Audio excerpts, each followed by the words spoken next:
Good morning, everyone. Yesterday, we have seen FTP protocol and TFTP protocol. Some part of this FTP, I have kept it for you. It's not a difficult thing. It is just going through these types of commands, checking directory, changing directory, listing out directory, deleting any file, accessing particular folder. So it's very simple thing. So today we are going to see the electronic mail, what are the protocols which are involved in mails. The first one is SMTP, that is Simple Mail Transfer Protocol. Now, whenever you are getting the mails from the mail server like Gmail or mitwpu.edu.in or something like that. So there is a setup for particular mail server and mail agents. Okay, so we'll see all the components which are involved in the mail servers. So let us say you are accessing your email from any device. So that device is called as mail user agent, MUA. So that is the first one in the picture. So this mail user agent actually requests the mails and any other files from the mail server. So let us say I'm logging into my Gmail. Obviously, it gets connected to the Gmail server. Okay. Now, for that particular user, you have a separate mailbox and you have a separate spool file. Now, what is a spool file? That means whenever you're sending any mail, what happens is it goes in outbox. Okay, and you might have seen the message that it is queued in the uh, outbox. So that outbox is a spool file. Okay, it is pulling out all the files which you are sending, all the data which you are sending, all the mails you are sending. So for each mail, one file is created, and every mail is in the queue. Okay, so as soon as you send the mail, it goes into spool file, and then it sends the mail to mail transfer agent. Okay, MTA. So that is the next component in the mail server. So let's say basically you are using, this is a Gmail server. Okay, let's say you have sent a mail to your friend who is using, let's say, another yahoo.com or let's say ibm.in or something like that. So that mail server agent is completely different. Okay, so if you are sending that mail, obviously mail transfer agent will exchange the mails between the other mail servers using this protocol, Simple Mail Transfer Protocol. So SMTP is the one which transfers mail from one server to another server. Okay, let's say from Gmail to Yahoo or even Gmail to Gmail server. Okay. Now, there's a this mailbox always collects the new mails from the mail transfer agent because and it is a repeated action. Not every second you get the mails refresh at every second, but there is a particular time at which it gets synced with the mail server or mail transfer agent. Okay, so these are the components which are involved in the mail server. Now, as you can see, there are two types of protocols. One is the POP3 and other one is IMAP. So the POP3 is the version POP1, POP2, POP3, and this is also the version of IMAP. I hope you have at least heard about these terms. POP is a post office protocol, and IMAP is another protocol which is very important when you are configuring the mails on, let's say, Outlook or some mail software, email software. Accessing the mails on the web browser is completely different, and accessing a mail with some app or some software like Microsoft Outlook or something like that, it is completely different. Okay, so these two protocols will help you, accessing the mails using different or fetching the mails from the mail transfer agent. Now, the job of mail transfer agent is, it continuously extracts mails from the spool file. So it continuously checks the mails if you are, sending the mails or something like that. And if you're sending some data outside the network, the job of that MTA is to get the mails. Another job of MTA is to, send the mails to mailbox. Whatever the mails which are received to that particular user, to send that or sync those mails or append those mails in the mailbox. And it also delivers the mails onto another mail server. Okay. Now, if you think of just Gmail, there is no only one Gmail available, Gmail server available in the world. There are, millions of Gmail servers which are, helping all the Gmail users.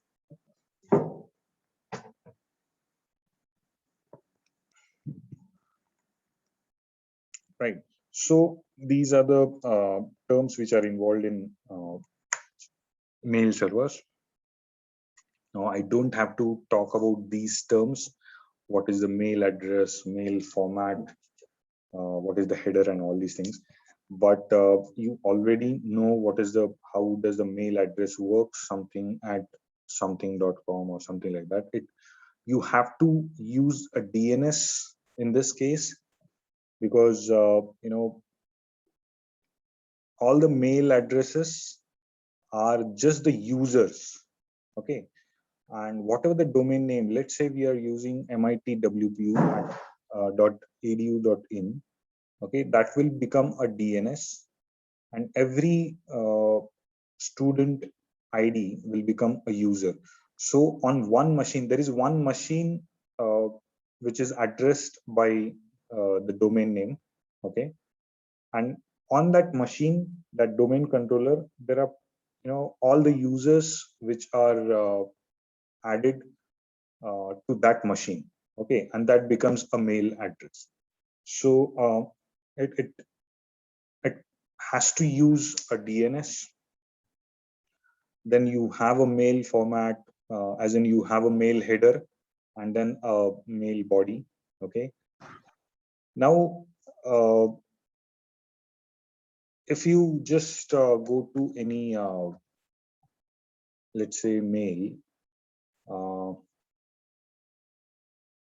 So if you go to show original, okay.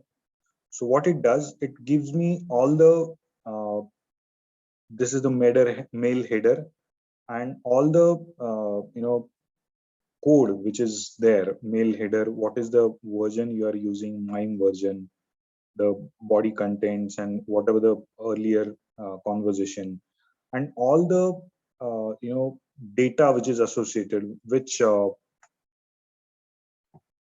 data types you are using. So that is what you can analyze these headers, okay, mail body and all these things, from whom you are getting what was the IP address and all these things. So of the sender or of the receiver. So all the data which is you can analyze. This is one thing that you can take it for the presentation, active learning presentation. Uh, Now, what exactly is SMTP, Simple Mail Transfer Protocol? Now, as we have discussed, it is used between two mail servers.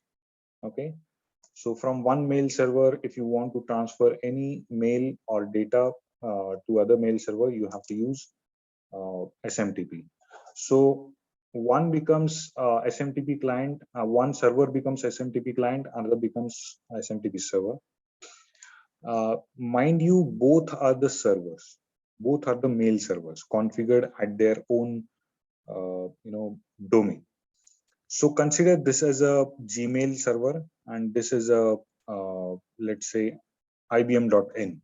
Okay, so there are people sitting in the office, or users who are using IBM.in user IDs or mail IDs, and then the normal users who are using Gmail account.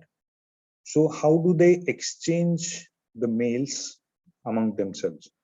So any of the server, Gmail server becomes mail SMTP client, and other one becomes SMTP server. It it is not the compulsory that always this mail server will act as a SMTP client, or always this server will act as a SMTP server. It depends on what kind of activity you are doing and who is doing the activity at the first time. So that gets a control over the communication. Let's say a Gmail user is sending a mail to IBM user. So in that case, the sender becomes the client and receiver becomes the server. And is a vice versa if you are getting the mails from other uh, domain.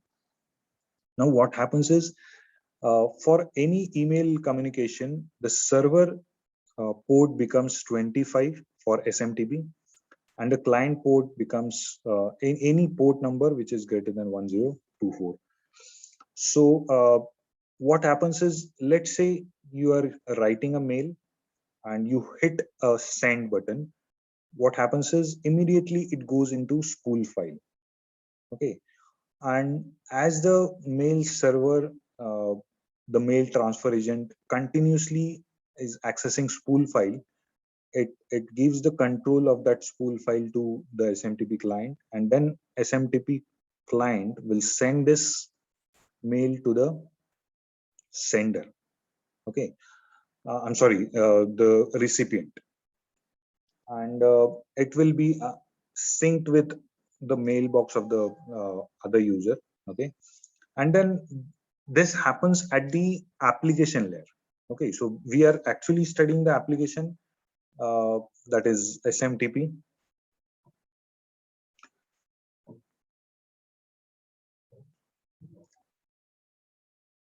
So yeah, so SMTP, sorry guys, right, SMTP helps in transferring mails from one mail server to another mail server, right? So these are some of the messages from client and server. Okay, if client sends hello message, uh, it gives a reply as a 250. So these are the codes which are again just similar to FTP codes. Okay, so whatever you are executing, let's say you are sending a mail, uh, you know a client writes a mail, and it specifies from whom you are from, who is the sender, then who is the recipient. So sender will become, if at all, if the sender is properly written, okay, the mail address is written properly, then you get this reply 250. If there is any error, if the mail ID is wrong, then you should get something wrong error, and that output of that code is completely different. So these are some of the messages which are getting invoked as soon as you send a mail, and all these messages are encoded here. Okay, so your job as a active learning, if you are considering this as a part, then you have to understand what are these things which are uh, mentioned over here in the mail header, and the what is the mail body and all these things. Okay, so that is one another thing, and these are some of the SMTP commands and responses from SMTP servers. uh, then we have seen the version of the mail is MIME. So we'll study that MIME protocol now. What is MIME? The protocol itself is a multi-purpose internet mail extension. Now the problem here is you're not sending just the text in a mail. Okay, what you are doing is you are attaching many things, many media files, many video files, and all these things. So you have to the purpose of sending the mail is, it's not only sending textual data. So that's why we have to use this protocol, multi-purpose internet mail extension. So you have to use many types of data, that is MIME data, which is not just ASCII characters, but the pictures, audio, video, executable files, and all these things. So the type of content you have to mention in MIME header. Now there are versions of MIME, as you have rightly noticed in this. What is the MIME current version?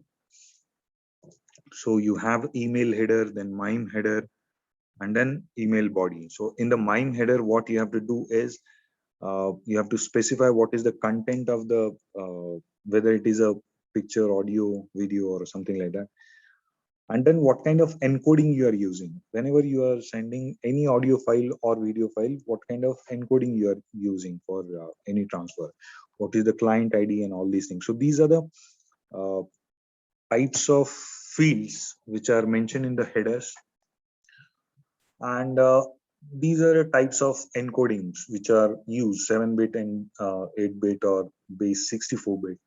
So these are the binary data transfer types which you can use for the encoding these media files. And then client ID, these are the identification of the sender and all these things. So these are another, this is another what are the content types of MIME. Okay, these are the types of contents, and these are the types of encoding. Okay, so you can just read out all these theoretical contents. Now for the mail servers, we have seen two what you can say protocols. One is the POP3, and the other one is IMAP, Internet Mail Access Protocol.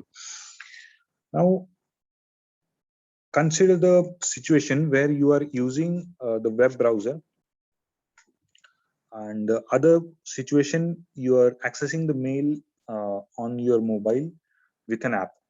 Okay, so there are two types of accessing mails. When you log into the web browser, what happens is uh, unless and until you log into the uh, mail account, you don't see the mails. Okay, And once you log out from the browser, you lose the control over all the mails which are there. Okay, if you don't have internet, you are not able to log into that mail account, and you don't have access to your mail account. Whereas if you uh, are accessing the mails on the mobile app, what happens is, even if you don't have the internet, you can still access the older mails which are already available. Okay, so what happens is, whenever you are a mail user agent, okay, and you are using some software, let's say Outlook or Gmail app or something like that, what happens is, all that mailbox is particularly available directly with MUA. Okay, if you don't have the internet, this mailbox is still with you. Okay, whatever the mails you have already received, those are those you can already access. Only just because of the internet is not available, you'll not be getting the new mails from other mail servers or something like that. So these are the two types of protocols where you are using those two protocols. Now, POP3 is a older version of mail protocol. IMAP is the version 4 version we are using. We all are using right now. And these are the two port numbers which you have to remember, because these might be asked in the examinations.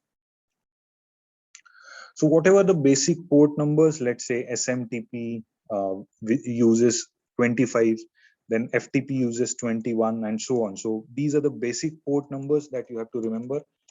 Sorry, just yeah. So POP3 uses 110 and IMAP uses 143.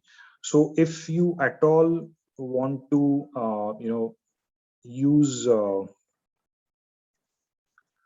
IMAP version, what you have to do is you have to go to the settings.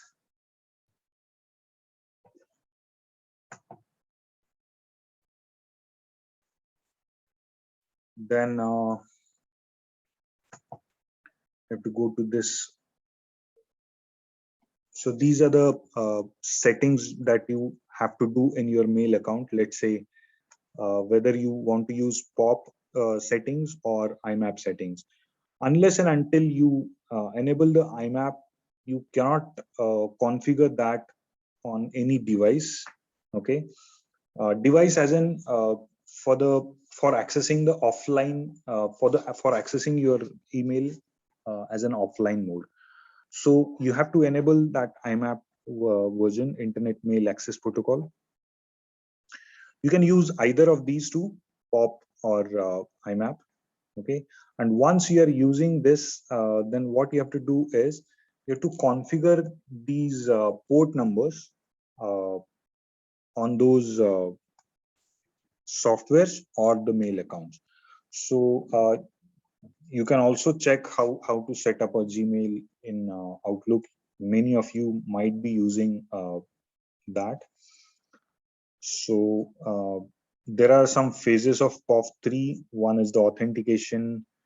Then the next one is the transaction phase or deletion phase, where you retrieve the message, or mark the message or delete the message. Or you can update the servers, whether whatever you have deleted the message, then it gets updated on the server. Now the problem with the POP3 is, there are very basic commands and not many things you can do with IMAP. Okay, the things that you can do with IMAP is to you have a complete control of the mailbox, where you can label, group the messages, group the mails. As you can see, there if I have not enabled that feature, where promotional and all these things. So you can create the labels, and you can there are plenty of things whatever you are able to do, that is because of IMAP. So you can study on your own what are the drafted message and all these things. So these are very simple things. Let's not discuss about that. The next protocol is Telnet protocol. We have actually cited this protocol earlier, which is used for remote login. Whenever you want to log into another machine from a remote machine, you have to use a telnet. So it's a very simple thing. I have to execute the command telnet, and I have to specify 172.20.16 dot something, let's say 18. So this is the command that you have to execute. Okay. uh, Obviously you have to install telnet server on your machine, a service on your machine, so that you can access or you can connect to the telnet server. And then through the telnet server you can actually connect to any machine which is listed with the telnet server. Okay, now how does this telnet works? So obviously you are sitting on a remote machine which is a telnet client. Okay, and you have to open the terminal. Okay, so terminal is a very important thing.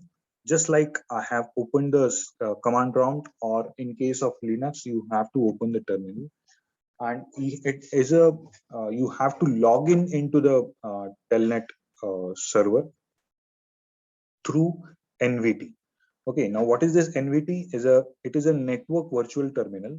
Okay, it gives a virtual access to the remote machine.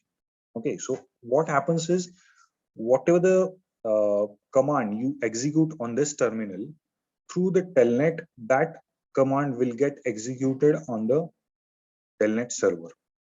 Okay, so once I am logging into the telnet, uh, then whatever the command I am using, it will not execute on my local machine, it will be executed on the remote machine. And it happens just because with the network virtual terminal. Okay, so this virtual terminal is a channel gets created between the telnet server and telnet client. Okay, once you log into the telnet server, right?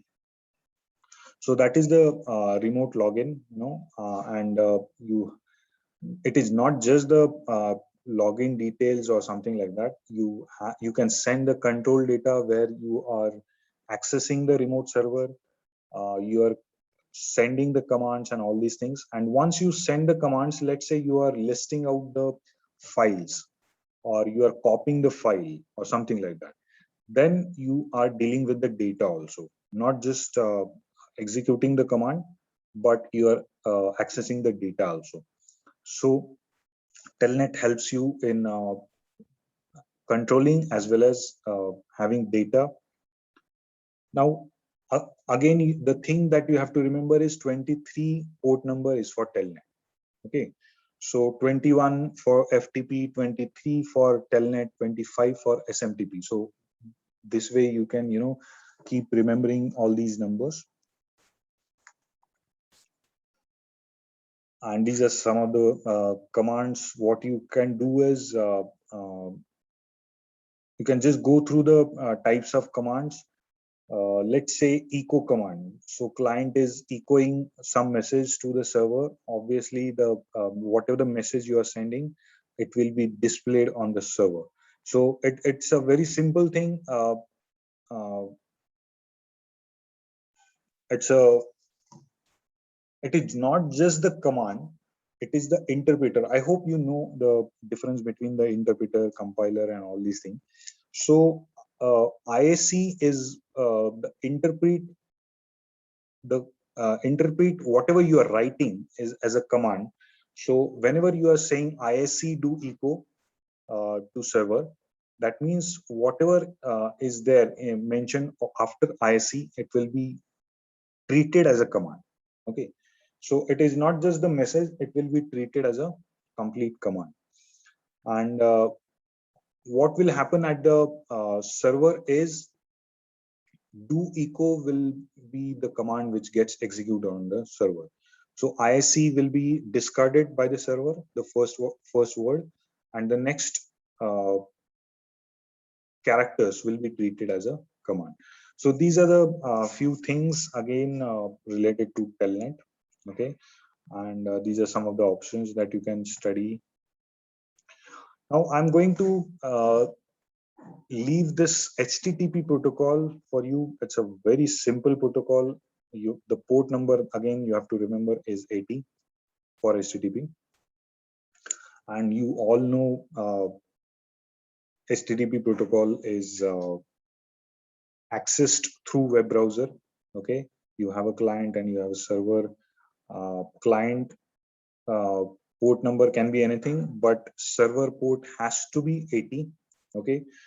Now you'll come to know about HTTP once you install, let's say, any web browser, let's say Apache web browser or Tomcat uh, web server or something like that. And try to create the pages using HTTP. So what it does is it's a hypertext transfer protocol. It means over the internet, you want to send any type of data, you collect the data in some form that is HTTP, and that collected data will be transferred from one location to another. Okay, from client to server or server to client. Now there are many versions of HTTP, HTTP, HTTPS, and all these things where you have many things. Those who have worked on HTTP programming, they might be knowing about these functions, get function, post function. So just read out all these things. It's a self-explanatory. There's no point in spending time right now on these things. So HTTP tags and all these things. What are the operations? So I hope you'll study this on your own. I'll keep this for you. And here is the end of Unit 4. I have actually run through the Unit 4 so that you'll get some time for yourself in the last week for doing your own things. Now, I can keep one extra session for all the queries that you might have. Just let me know if you need that kind of help.